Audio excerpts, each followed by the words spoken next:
This is the Hidden Killers podcast with Tony Brueski. Featuring author, psychologist, and daily contributor, Shavaun Scott. John Diddy Combs is still innocent. He has not been charged with any crimes, at least as of this recording, on the 10th of July, 2024. But there's a grand jury seated. It's been confirmed. They are looking into him and possible sex trafficking.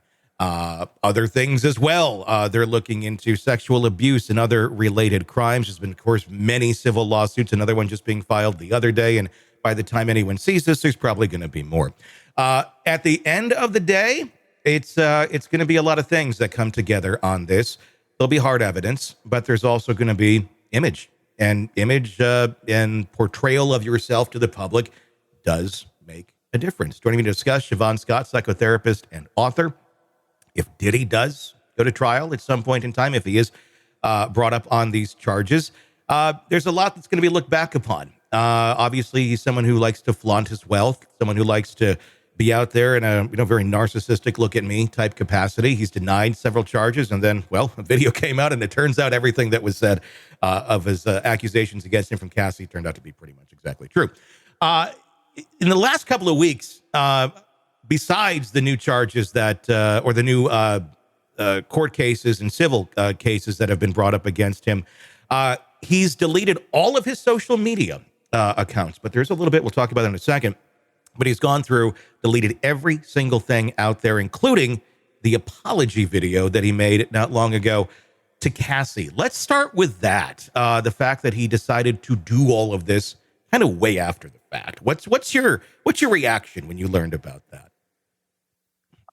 My only guess is, trying to cover his tracks and cover anything that could be taken out of social media, taken offline, and used as somebody's evidence in their story to back it up. I guess it's just the complete erasure to diminish accountability. Mm-hmm.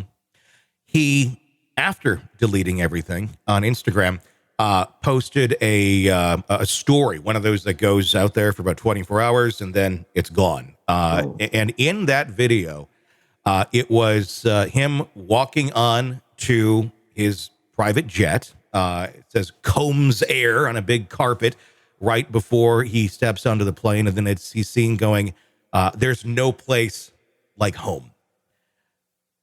What is this all about? I mean, is this a flaunt of like, you can't get me, you can't stop me? Mm-hmm. There's a lot that can stop you, Diddy. Is this him living in some sort of delusional place where he has to keep telling himself everything's going to be okay, and this is just kind of his way of doing it? Let's talk about that and kind of the mindset that someone like that might be in. I think I've seen so many raging narcissists. We've got them from politics. I mean, just pick an area and we could have a contest who wins. But I tell you, this guy is near the top with his overt messaging that he just can't seem to contain himself from doing. It's really difficult to watch. I mean, what is going on in the mind of someone like that with being a kind of a raging narcissist, as you said? Is there no understanding of how others are accurately viewing you in reality? No, clearly not. It is the strangest thing. And my personality, I'm probably the opposite of a narcissist. It's so hard for me to not feel really humble, and I have to always fight to say, I've got something to say and it's okay to come out and say it. And so for me to wrap my head around somebody that is just constantly aggrandizing themselves and has this like addictive compulsion to be gawked at and looked at and to look like the richest guy and the most powerful guy, the sexiest guy. It's completely strange. And it's a very different way of moving through the world than the way most of us do. This would just be complete speculation. Do you think Shavaun Combs has ever, or would he ever go to any sort of counseling or see a therapist or anything to try and reel himself in a little bit, maybe get a little bit of perspective or try to get a little bit of perspective on what is going on in his life and how others are viewing him? And would it make even a bit of difference? Just pure speculation. Yeah, no, pure speculation. I would drop my jaw if that. I mean, I drop my jaw a lot. I'm always saying that. Yeah. Drop my jaw. But it would completely shock me. I get narcissistic guys coming into therapy every so often, and it's always, I can't even think of an exception to that, because they want an audience and they want the therapist to simply sit and listen and nod her head about how wonderful they are. And whether that's reading their poetry aloud, using therapy time for that, or Have you here's done my that? latest Have you novel. read their poetry? I have had people do that. I have had people come in and just say, I am the best poet in the world. And then they want to sit there and read the poetry. And I'm supposed to, I mean, it's like, no, sir, that's not what we're here for. I'm not here to read your work or your novel or whatever. We're here to work on things about your life and your personality and how to make your life work better.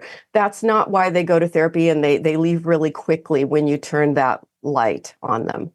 When you say this is not what it's for, we're That's not what it's for. Yeah. Essentially, they realize and they don't have a captive audience, if you will. Is that exactly, because that is the sense. And they'll come in and they'll say, oh, I'm a cash paying client. And, you know, often it's a woman just dumped me. And so they're so wounded by how could someone dump them?